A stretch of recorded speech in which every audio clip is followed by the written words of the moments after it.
There are two forms of copyright. There is the written work, and then there is the recorded work. The Beatles wrote the song Yesterday, which has been covered more than 2,000 times. But there is only one copyright. Most of our business is buying the rights that composers have created for other film and television content. We are an operator first and an investor second. In a recent report by Goldman Sachs, they estimate that the revenue generated by music is about 80 billion a year. About 10 billion relates to publishing revenue. We estimate that 35 to 40% of the publishing revenue is in the world of film and television.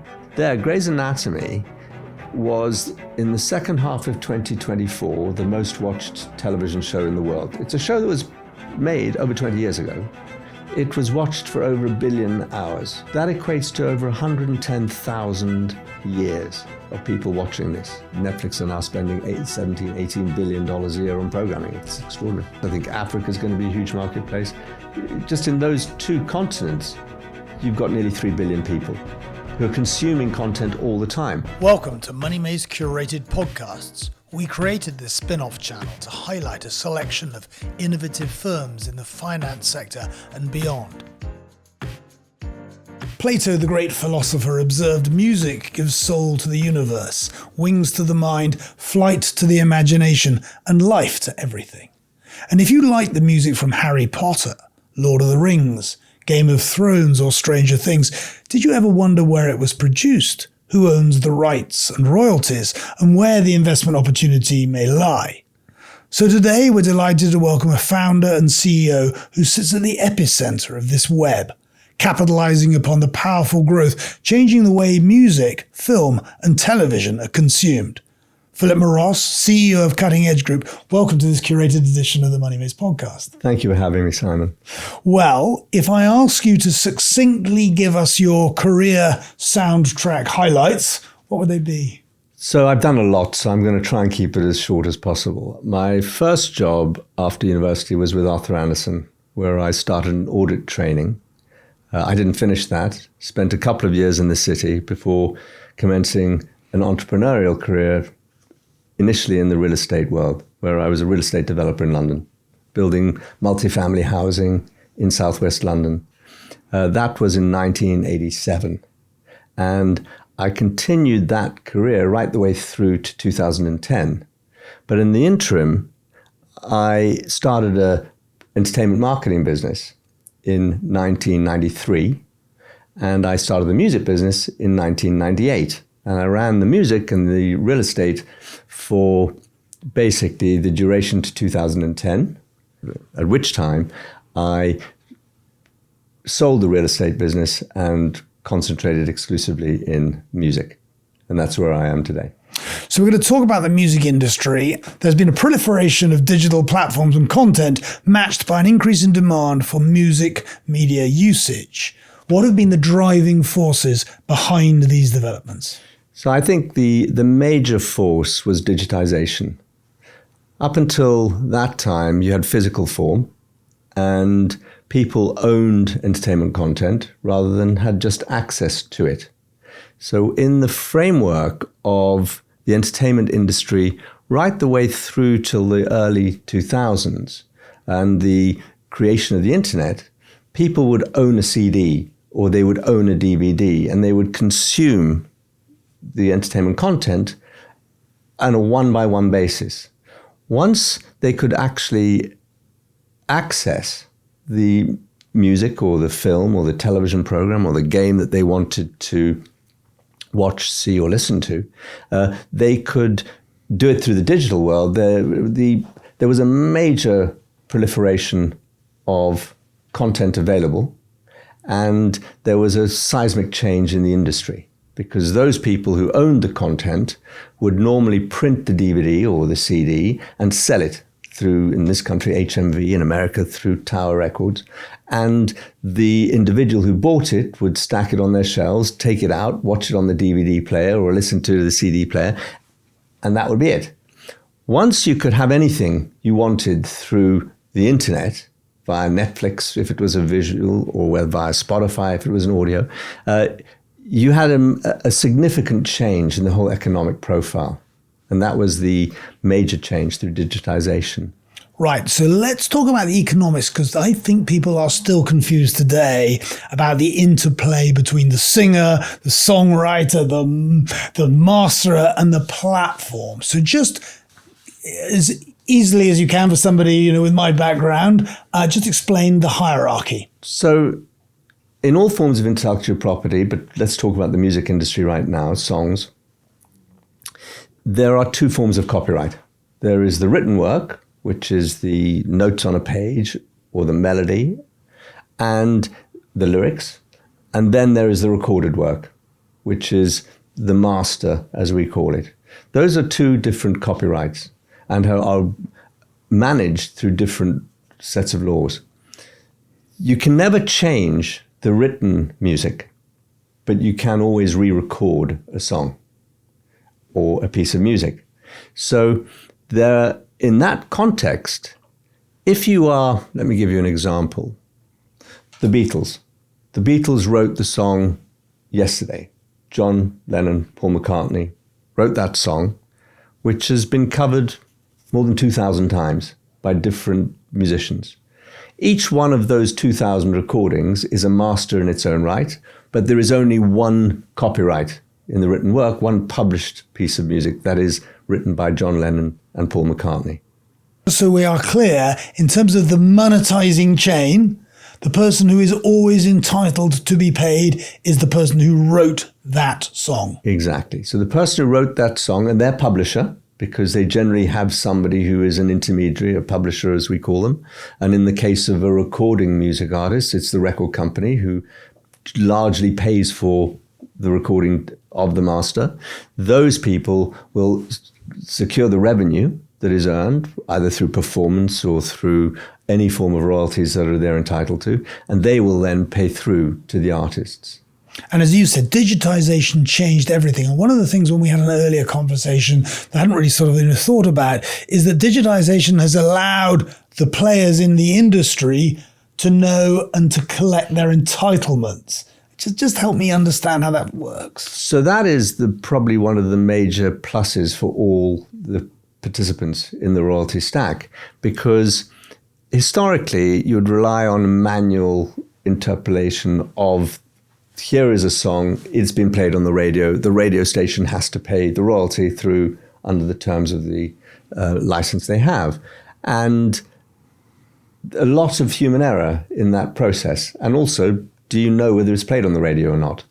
Or has it played on the television? Is it actually sitting in a film? Has the film played in Germany at the time that you thought it had? Now with digitization, you can track. It's very easy for anybody to see whether or not something has played. In the old days, when we first got into this business in the early 2000s, we'd have to go through film and television listing guides in the 20-odd territories that we were able to find them and see. Here was a film that we owned the music to. It played on RTL in Germany at 8 o'clock on a Saturday afternoon, 8 o'clock on a Saturday night. And then we'd look at our royalty statement to see whether the German performing rights organization, GEMA, had paid us for that particular performance.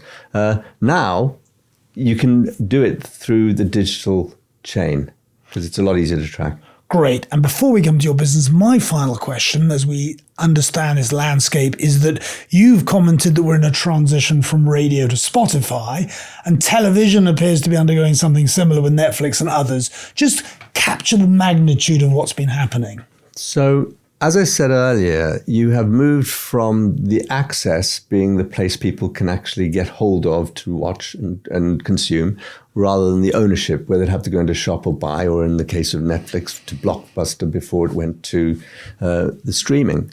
So where there is a major change is accessibility to content and the ability to be, rather than having to select your own choices, be pushed music or content that you might not have seen, but you now want to see because of the algorithm in Netflix or in Spotify that tells you what you can see.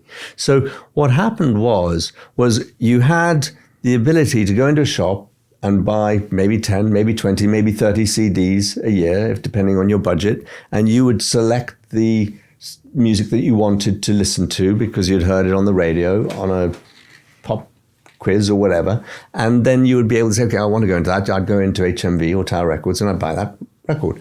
Now you have access to everything for one subscription, which means there's a massive music or television content that you can watch without having to pay more for. And that, I think, is a big driver. So the consumer has won significantly in that regard, because for $10.99 or $15.99 or $20.99, you can have everything at your disposal. The industry now has to figure out how to get their particular content to you. So that's a great prelude. I want to talk about your business, the Cutting Edge Group. Excuse the pun, but just help me with the genesis and strategic rationale. So as I said earlier, I came out of the real estate business, and in September 1992, there was a major crash. I'd started my business 5 years earlier, so I didn't have enough time to build capital to take advantage of a crash. But fortunately, my main motivation in the early stage was risk management. So I had pre-sold 75% of all the properties that we were building off plan, which meant when the 1992, I don't know if you remember, but we came out of the RM, and I think the base interest rates at that time were 10%. I was borrowing at 12%. And in one day, my interest rate went from 12% to 16%. Yeah. Just putting into context of today, we're worried about 5%. And so I went from 12% my borrowing rate to 16% in one day, and the climate changed immediately. I mean, Britain was in a recession at that time in any event, so everybody was a bit worried. But that one catastrophic event meant the real estate market collapsed. I had been working at that time with the IMG Group, Mark McCormack's sports management business, and we were building properties as investments for his high net worth, principally golfers at that time. So I'd been exposed to the entertainment world, at that time sport principally, but the entertainment world, and I was able to take advantage of the use of talent to sell product. So during the hiatus of when I couldn't buy anything because I didn't have the capital. I mean, crikey, I wish I could, because there was a lot of opportunity, but I hadn't built enough capital at that time in my career. So I went into the world of entertainment marketing, and between 93 and 98, I licensed Celebrity to sell clothing. And the reason for doing this was we invested in a manufacturing business, a ladies' clothing business, ladies' fashion business. And we were buying product for £8 a dress, where everybody else was selling their dresses for £8 a dress. You don't have to be a rocket scientist to realize you're not going to build a business if there's no margin. So I found a way to increase the pricing by offering a celebrity to endorse on an exclusive basis that dress. Now, the winners in that were the main mail order companies who were our clients.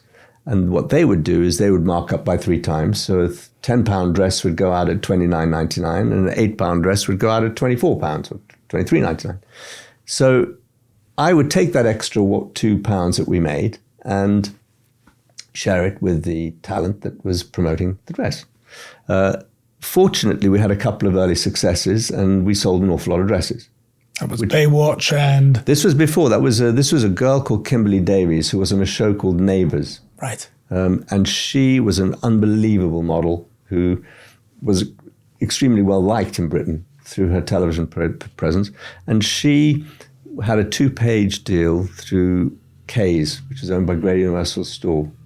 And I remember we had a capacity in the manufacturing side of the business of 2,000 garments a week. And my first order was 50,000 garments. So couldn't manufacture them. So I sold the manufacturing business and kept the royalty business. And at that time, we went out to all the mail order companies in Britain. And within 3 years, I had 27 ranges where we were taking royalties from the talent. But to that end, as soon as the talent becomes very successful, the price goes up, which means the risk becomes too high. And that's what led me into the music business and Cutting Edge Group. During that period, I had expanded into America. I took the license to Baywatch, and I sold the orange swimming costume. And I had a license from Friends for children's clothing. And I signed all the Baywatch girls except Pamela Anderson. I signed Yasmin Bleeth and Gina Lee Nolan and Angelica Bridges, who all modeled these clothes for us. And it was a very successful business. But the term of that was 2 years to 6 years. And I think the 6 years was the highest term that we had for any of the licenses. And in that period, I looked for a much longer term license. And that's what led me into the music business. All said and done, I didn't come out of the music business, so I was able to see it with a slightly different eye than those people who had built their careers growing within the major record labels or management entities. So I looked for the asset class in that space that was going to give me the longest dated license and was the least liked in the game. And that became the film and television business. Right. So let's explore this music media rights. What does that mean? So we are a specialist in the niche of providing music for media. Media being television, films, games, advertising. There are many more forms of media right now, but those are the principal ones. And we are effectively providing music to enhance other people's entertainment content. Obviously, there are areas at times where it becomes the content itself. The most successful film in Netflix history has just been released in a film which has just been released actually this weekend, has gone on to number one, called Demon Hunters, K-pop Demon Hunters, which is effectively a long-form pop promo, which has been made by Sony. Music's been released by Interscope Record, and it has just had 4 songs in the Billboard Top 10 promoted by effectively a film that was made for this purpose. And it's had the most successful, it's now the most successful film that has been released on Netflix. That there is effectively a media, music, and entertainment form that encapsulates what we do. So let's follow the chain here. I get the business. Tell me about how you find the song or singer and the steps thereafter. Okay, so again, we don't work within the songer world. We don't sign singers and songwriters necessarily. Most of our business is buying the rights that composers have created for other film and television content and exploiting that. That's 80% of what we do is in the acquisition business. We have acquired 30 different catalogs in the last 3 to 4 years, and we have assembled the most significant database of music for the entertainment form. And just give me an example of just one of those that people would understand. So we bought the rights to Tom Howe's business. He is the composer of Ted Lasso and a number of other films. We started working with Tom about 15 years ago when he wrote the music for a Shell campaign. He wrote the ident for Shell for us. And a very gifted composer, based out of London. He went and lived in Los Angeles, worked out of Hans Zimmer's studio for a while, and then now has come back to London and is now one of the rising stars. So when Tom was thinking of moving back here, he actually got his big break by writing the music for Great British Bake Off. And the Great British Bake Off is performed on television in many, many countries. But one of the rules that the producers said they have to use the music that has been created even if the language changes. So the ident and the brand of the Great British Bake Off is actually music as well as the visual image, which means that every time a new production is made of the Great British Bake Off, and it's now, I think it must be into its 20th or 25th season of Great British Bake Off in tens of countries. I wouldn't like to even hazard a guess as to how many, but 50, 60 countries this is being performed in. They have to use the music that Tom has written. Got it. So let me make sure I understand that. You strike a deal with an artist like that, and his work, or her work appears in the subsequent productions, and are you both splitting the revenues that accrue from that? In the case of that, the publisher of the music is the production company, and Tom is entitled to his, what we call writer's share, which is half. What we did was we bought Tom's writer's share into a business that we own together, and now we're publishing and recording music together. Okay. That's a unique situation, though, and I mention that one because it does have all the assets. Every time the show is performed anywhere in the world, the music earns a royalty for every minute that is played. And that becomes a very strong long-term annuity-like royalty stream. So I'm understanding this music media rights. Just give us a sense today of cutting-edge groups' size and shape. So we're now the biggest at what we do, largely because we've just acquired into a joint venture the Warner Brothers Discovery music catalog, which we closed earlier this year. And I'm going to come back to that in a minute.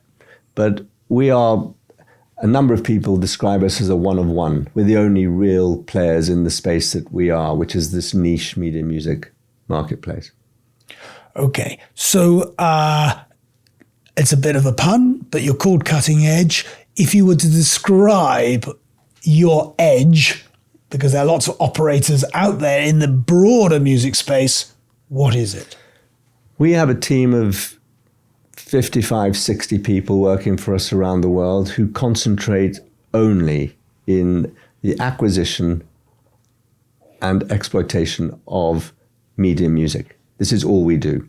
We're a niche operation, and we attempt to, as I said earlier, enhance other people's entertainment product. And from a financial point of view, as an investor, we're an operator first and an investor second. So everything we do is in service of trying to get better music, higher quality music for our partners, who are the film producers or the composers, and secure higher budgets for the composers. We have a very important part of our focus is to ensure that the creative community is looked after. If you need a 40-piece orchestra, it needs to be paid for. And if a composer wants to write music for a 40-piece orchestra because the director has suggested he should, then we need to find the budget for that rather than doing a 4-piece orchestra with lots of samples. So I understand. Cutting Edge Group's principal revenues come from royalties and licensing fees. Yeah. And I think that many of us who watch films recognize that music plays a part. But just take me through, in an earlier conversation, I think you mentioned Schindler's List and the origins of how Steven Spielberg arrived at the music, because I think it's quite an interesting story to share. So you're talking about two of the greatest creators in their space, in the form of Steven Spielberg and John Williams. John Williams is an icon. He's one of the greatest composers, certainly in our space, that has ever existed. And it's an interesting, a funny story. What happened was, it's an amusing story. Apparently, when Steven Spielberg showed John Williams the film for the first time, this is Schindler's List, and at the end of the film, it cuts from black and white to color. And the final scene, Holocaust survivors walk towards the grave. And it apparently drew John Williams to tears. And he said to Steven Spielberg, I'm not good enough for this. I can't do this film justice. You have to get a better composer. And Spielberg's retort was, yes, but they're all dead. Because he was the only guy who was going to be able to do this justice, because he was the master. And he created something which is just unique. It's one of the greatest scores ever recorded, in my opinion. And that came not through that, but it came to me because, my wife Katie runs Bandwidth Conversations, and she just did a podcast with the president of Warner Brothers Music. And I was listening to a draft of it, and he said that at one point, it may have been Francis Coppola, but they were teaching music at one of the film institutes, and they showed the Chariots of Fire clip on the beach. First of all, to the students with no music, and they're running on the beach, and it clearly doesn't seem as potent. Then they put an absolutely unrelated piece of music, and everybody went, oh my God, that's awful. And then they put the Vangelis music on, everybody said, oh my gosh. And I guess it brought home to everybody just how vital that music inclusion is. Now, you are described as a world-leading music partner to the film and TV business. We like to talk in our investment industry about the total addressable market. I mean, how big is this market if we're putting numbers on it? The whole world of music is not very big. But in a recent report by Goldman Sachs, they estimate that the revenue generated by music is about 80 billion a year. About half of that, 40 billion, is in the live space. How much of that goes to Taylor Swift, I don't know, but a lot of it this year. So half of it's in the live space. About 30 billion is in the recorded music, that is music that is played on Spotify and the likes today. And then about 10 billion relates to publishing revenue. We estimate that 35 to 40% of the publishing revenue is in the world of film and television music performance royalties. And would it be fair to say that as we consume, either through Netflix or Spotify or equivalent platforms, more of what we like to watch and listen to, this is, got a secular tailwind behind it? Right now we're in the tailwind. Since digitization, there's still a long way to go. Spotify has about 700 million subscribers. Netflix has about 310 million subscribers. And they are in the world, they get funded through either advertising or subscription.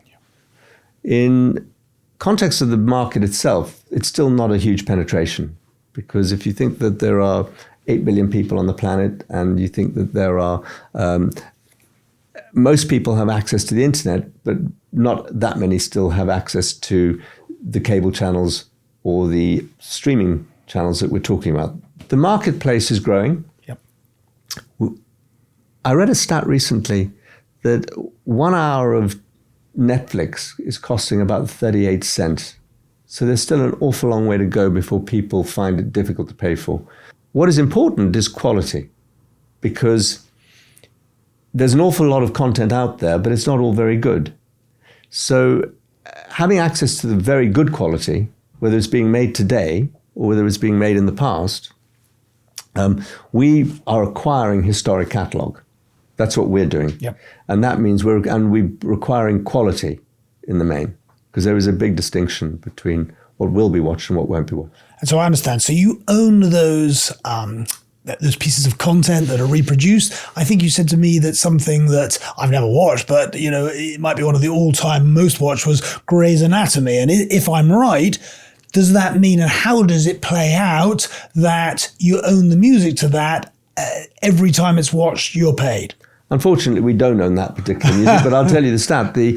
Grey's Anatomy was, in the second half of 2024, the most watched television show in the world. It's a show that was made over 20 years ago. And putting it into context, it was watched for over 1 billion hours. That equates to over 110,000 years of people watching this. In the time of Blockbuster, you wouldn't have got 1 billion people to go into Blockbuster on the high street and pick out the video, because it just wouldn't have been possible. But it does demonstrate how much access there are. I'll give you another stat. The BBC, 20 years ago, 77% of all adults watched the BBC in the UK. Now, 84% today. Now, that's something that I was surprised by. But that's because of the accessibility through digital BBC iPlayer. So I think that across the board, whereas the BBC are not making the same level of program in terms of how much they're spending as Netflix or Disney, but it took a fair amount of courage, because when Netflix started, Reed Hastings started it as a home delivery for DVDs, and you'd be able to post it out. And interestingly, they put 4 episodes on a DVD to determine whether this, what is now called binge watching, would actually happen. And on good quality program, it did.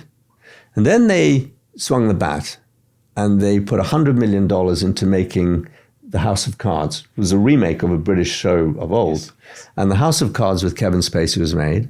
And that took courage because they didn't know whether it was going to work or not.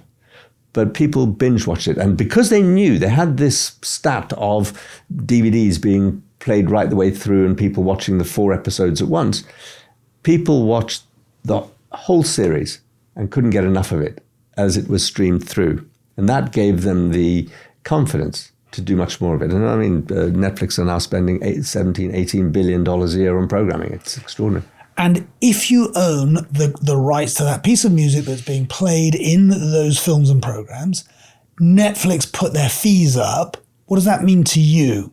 Every minute that is played of a television show that uses our music pays us a royalty out of the gross position. So you're geared to their price increases. And that is negotiated by the various performing rights organizations under a collective bargaining agreement, because the performing rights organizations in America, there are 4 of them, but call it ASCAP or BMI, they will negotiate with Netflix the total amount that needs to be paid for all the music owners.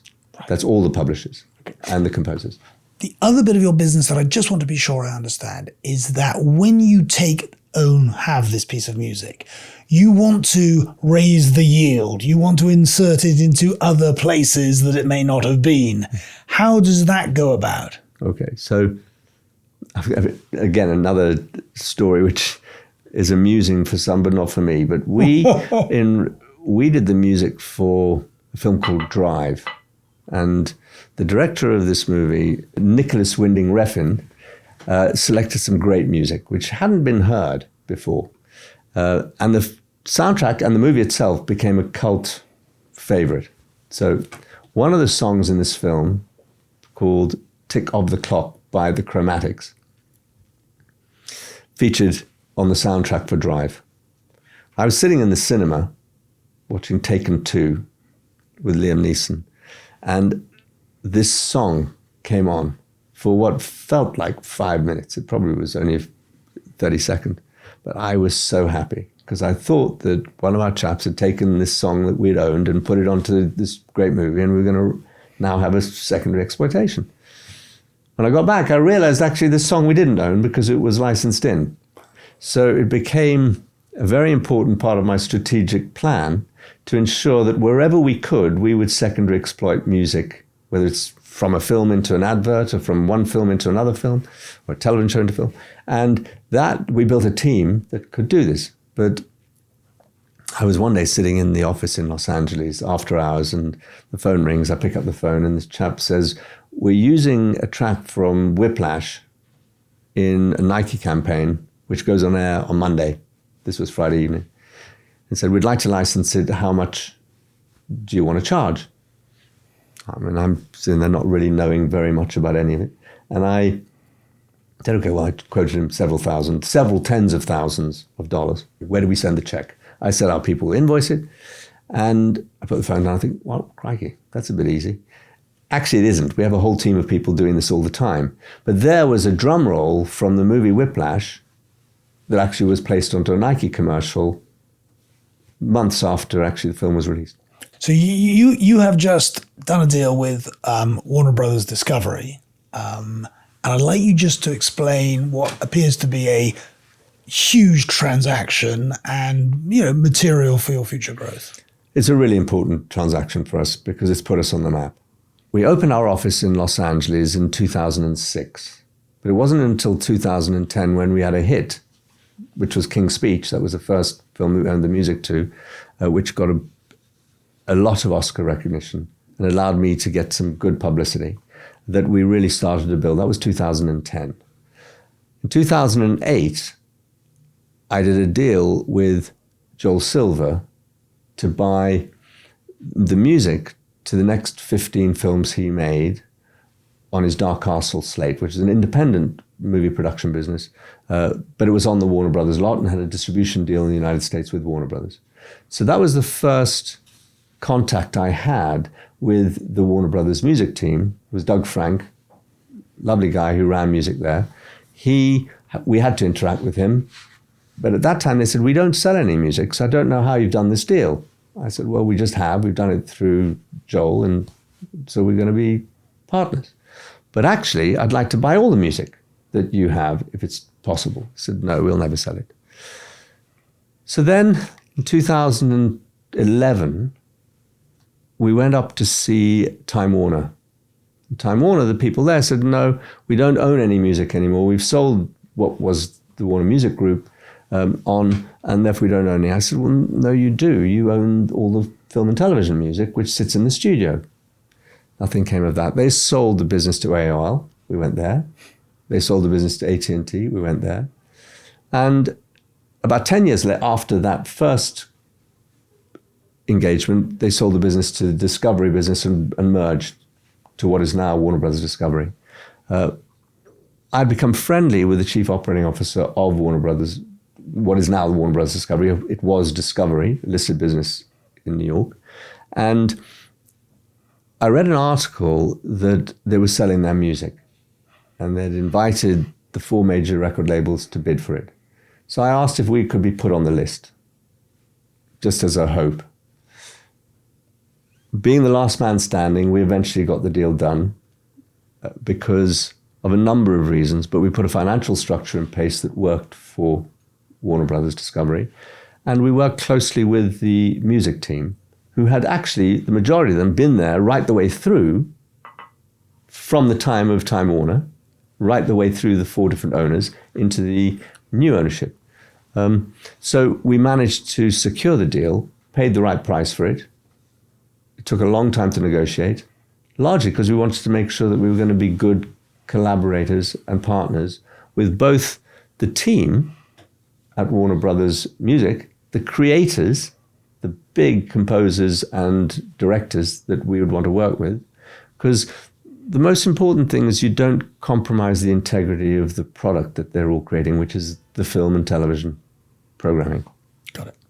So I understand your business, and I understand the growth that you described, and I understand why this is a really important deal. Could you just give us a little sense of the financing behind this growth, how you have financed to date, and how you expect that to evolve? So,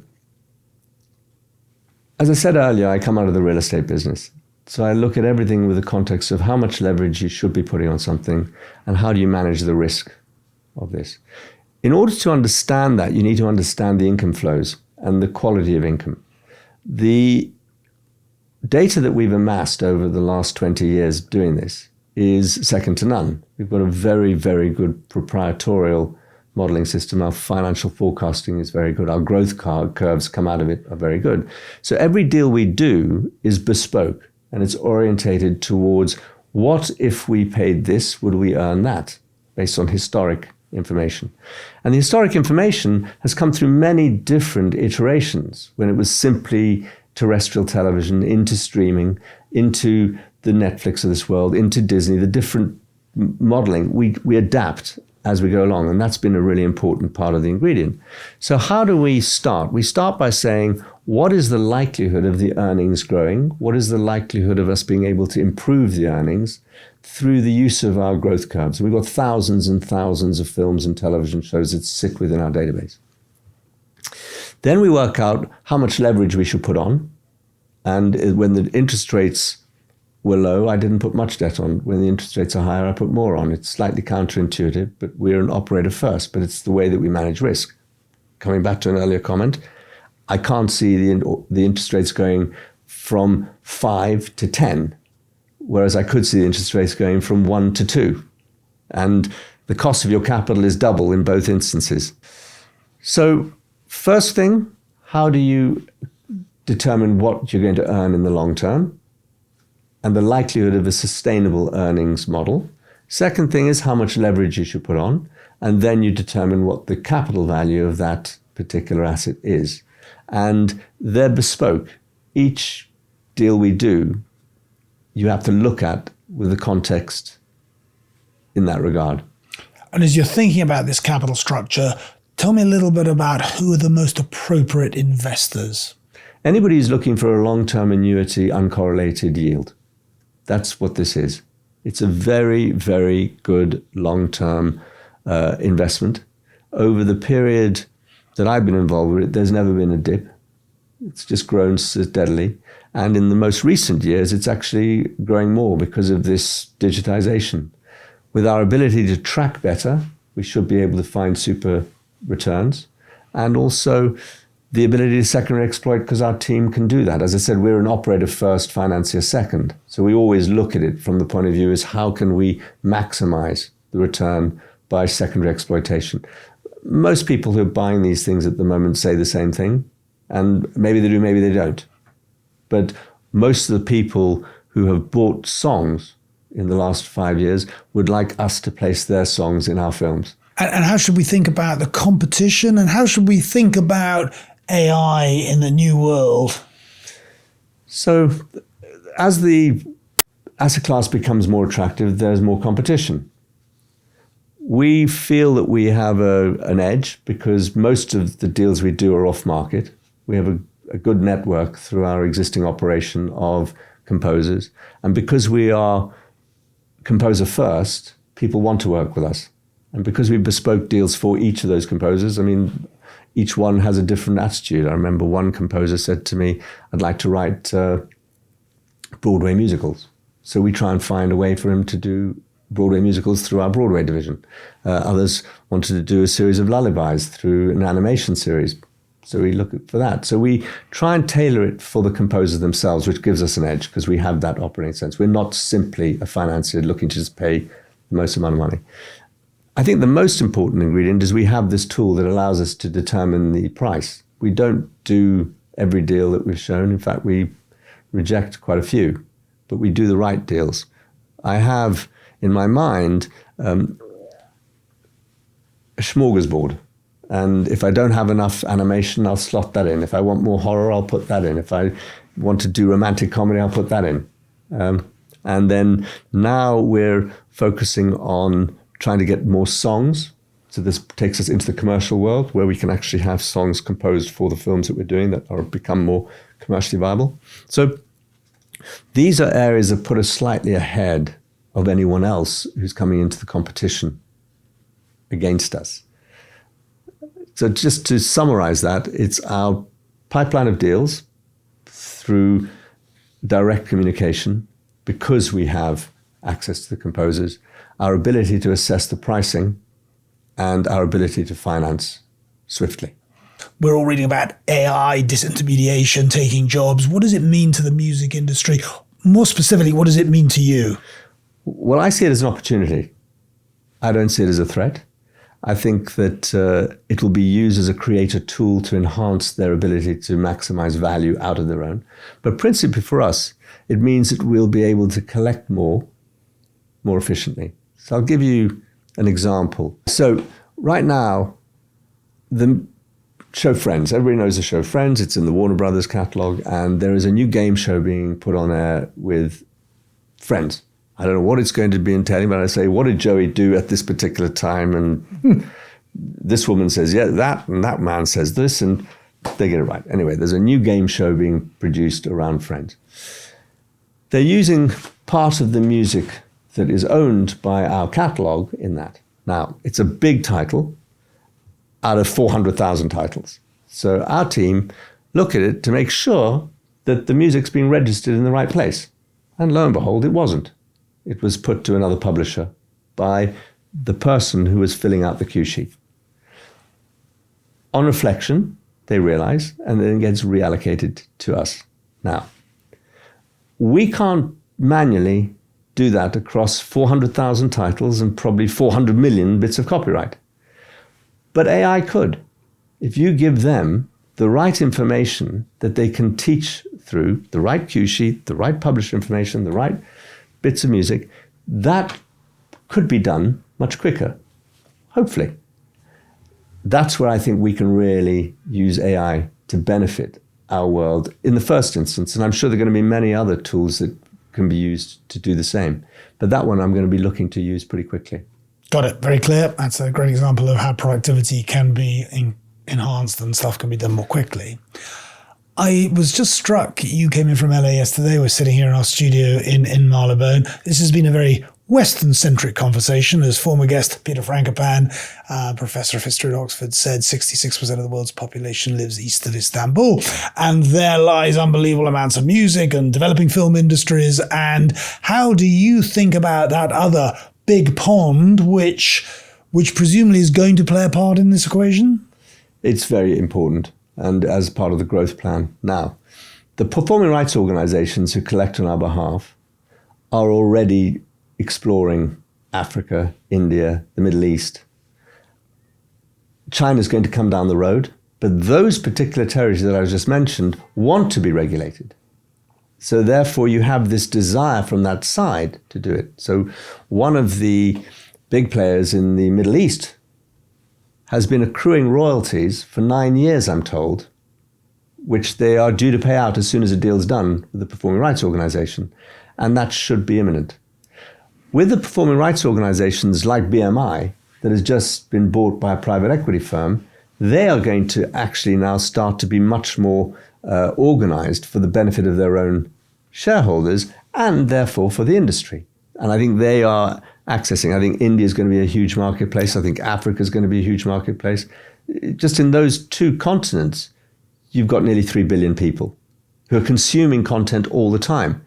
The Bollywood industry is the biggest in that whole part of the world. It's the biggest part of the music industry in India is the Bollywood industry. But it needs to be more regulated. We own music to a number of Jason Statham movies. Jason Statham is huge in Russia. And when I first started this business, I was excited because Russia is known to pay the biggest royalties of all. However, you've got to go and collect it. So I might ask Jason to go and collect it. he might have a better chance. That is the beauty of outsourcing. So Philip, when we think about you building these catalogues, I'm very conscious, having interviewed Mercuriadis several years ago, that frothy prices were paid, which proved to be unwise. How do you think about, striking the price? I think it was Warren Buffett who said that you can change anything in a deal except the price you pay for it. And that rings in my ears every time the investment committee comes to bear. So from our point of view, the most important approach through our risk management process is how much are you going to pay for something. So we have an extremely disciplined approach to what we pay for something. And it is based on what the historic revenues have been and what we estimate through our modeling and through our growth tools will come through over the next 10, 20, 30 years. And we base our pricing on that. And we can walk away from the deal. So we set the prices. As I said earlier, we're one of one in the space. So there's only one place for somebody to come to at the moment, and therefore we won't overpay. Whether Merck paid more than he should have done or not, time will tell. But he bought some very good copyrights. I understand. So I'm going to move to a 5 finale. I've got 5 quick questions. I only want one answer on each of those. Your favorite film? Any Given Sunday. Your favorite piece of music? Ooh, that's a difficult one. I have so many. And it changes with who I'm actually listening to it with. But I would say Wish You Were Here by Pink Floyd. I was going to say, did your teacher ever say answer the question? The one musician that you'd like to meet? He's dead, Prince. The one actor that you'd like to meet? Al Pacino. And if you can only go on holiday in one place for the rest of your life, where might it be? The south of France. That's an easy one. Okay. Well, look, Philip, thank you for bearing with me. I think that we've covered a lot of ground. You are running an extraordinarily interesting business that is a niche in an area that does appear, and I'm always very skeptical of uncorrelated assets because we live through cycles and people like to think things are less correlated, but often we find they aren't. But there are some characteristics which do suggest that that this is a business that operates or marches to a different beat.